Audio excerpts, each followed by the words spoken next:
Carlos Yulo, pinulaputan si Chloe San Jose sa Vietnam. Mukhang talagang masaya at komportable na si Carlos Yulo, ang two-time Olympic gold medalist, sa kanyang relasyon kay Chloe San Jose. Matapos ipakita sa publiko ang kanilang pagyakap at pagmamahalan sa kanilang bakasyon sa Vietnam. Noong Huwebes ika-20 ng Pebrero taong 2025. Nagbahagi sina Kaloy at Chloe ng 4 na larawan sa kanilang Instagram na nagpapakita ng kanilang magkasamang pagyakap at masayang mga sandali habang magkasama sa nasabing trip.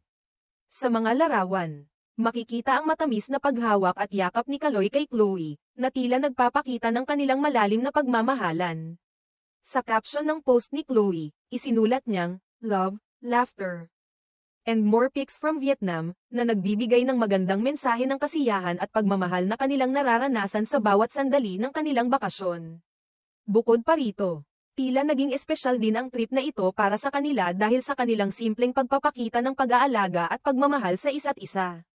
Tulad ng nabanggit, noong ika-16 ng Pebrero taong 2025. Nagdiwang si Kaloy ng kanyang ika-25 kaarawan, kaya naman tila isa itong magandang pagkakataon para magkasama sila ni Chloe at makapagbahagi ng mas maraming alaala.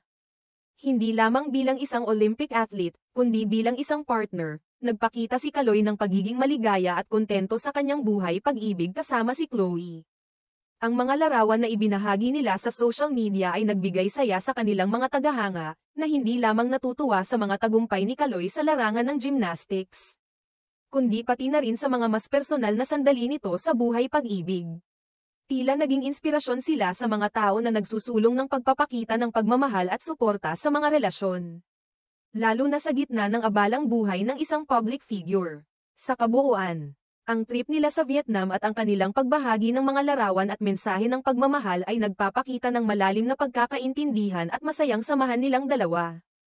Ang simpleng mga sandali na ito ay nagsisilbing patunay na hindi lamang sa tagumpay sa karera, kundi pati na rin sa personal na buhay.